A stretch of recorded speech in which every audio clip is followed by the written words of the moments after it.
মই কৈছিলো যে হেমকোখন আমাৰ জাতীয় সম্পদ আৰু হেমকোক যোনে তোনে প্ৰচাৰ কৰিব পাৰে। হেমকোক ইজ নট আণ্ডাৰ কপিৰাইট আৰু সেইকাৰণে প্ৰকাশন পৰিষদে এতিয়া হেমকোক বনাই আছে। কিন্তু সেইটো ক'ব যাওঁতে কাৰ ল'ৰা কোন ছোৱালী ইমান কোৱা দৰকাৰ নাই, কাৰণ মানুহক ক'লে মানুহে বুজিয়ে পায়। সেইকাৰণে মই ভাবোঁ জয়ন্ত মল্ল বৰুৱাই যিকেইটা শব্দ ব্যৱহাৰ কৰিছে শব্দকেইটা ঠিক নহয়। কাৰ ল'ৰা নাই, কাৰ খুৰাক, কাৰ ভতিজাক, এইবিলাক কোৱা কি দৰকাৰ আছে? এটা শব্দই ক'লে হ'ল যে হেমকোক অভিধানখন এতিয়া জাতীয় সম্পদ আৰু হেমকোক অভিধানখন যেনেকৈ জয়ন্ত বৰুৱা ডাঙৰীয়াই প্ৰচাৰ কৰিছে সঞ্জীৱ নাৰায়ণেও প্ৰচাৰ কৰিব পাৰে, হিমন্ত বিশ্ব শৰ্মায়ো প্ৰচাৰ কৰিব পাৰে, কাৰণ তাত কপিৰাইট নাই। যেনেকৈ কীৰ্তন ঘোষাৰ কপিৰাইট নাই, যেনেকৈ নামঘোষাৰ কপিৰাইট নাই, তেনেকৈ এটা সময় পাৰ হৈ যোৱাৰ পিছত কিতাপবিলাকৰ কপিৰাইট নোহোৱা হৈ যায়। সেইটো আইনৰ ব্যৱস্থা। সেইকাৰণে এইবাৰ আমি হেমকোক অভিধান, চন্দ্ৰকান্ত অভিধান, দুইখন অভিধানে আমি প্ৰকাশন পৰিষদে প্ৰচাৰ কৰাৰ সিদ্ধান্ত লৈছোঁ, কাৰণ তেখেতে বিনা পইচাত নিদিয়ে। আমাৰ চিন্তাটো হ'ল আমি বিনা পইচাত দিম, যে হেমকোক অভিধানখন আমি বনাই অসমৰ গোটেই কলেজ স্কুলবিলাকক এটা কপি আমি বিনামূলীয়া দিম। কিন্তু ব্যক্তিগত মানুহ এজনেতো বিনামূলীয়াত দিব নোৱাৰে, দিব কেনেকৈ?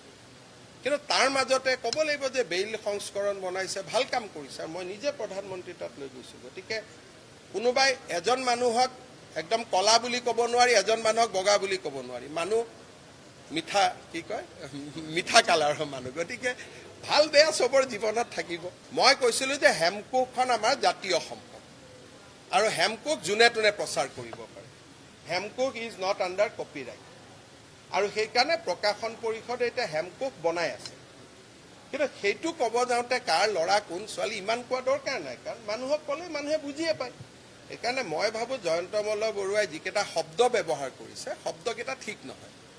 কাৰ ল'ৰা নাই, কাৰ খুৰাক, কাৰ ভতিজাক, এইবিলাক কোৱা কি দৰকাৰ আছে? এটা শব্দই ক'লে হ'ল যে হেমকোক অভিধানখন এতিয়া জাতীয় সম্পদ আৰু হেমকোক অভিধানখন যেনেকৈ জয়ন্ত বৰুৱা ডাঙৰীয়াই প্ৰচাৰ কৰিছে সঞ্জীৱ নাৰায়ণেও প্ৰচাৰ কৰিব পাৰে, হিমন্ত বিশ্ব শৰ্মায়ো প্ৰচাৰ কৰিব পাৰে, কাৰণ তাত কপিৰাইট নাই।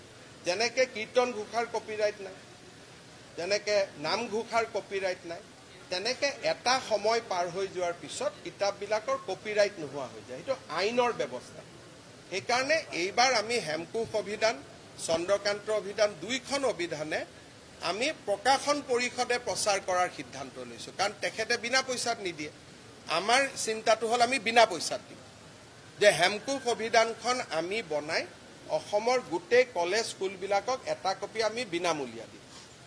কিন্তু ব্যক্তিগত মানুহ এজনেতো বিনামূলীয়াত দিব নোৱাৰে, দিব কেনেকৈ?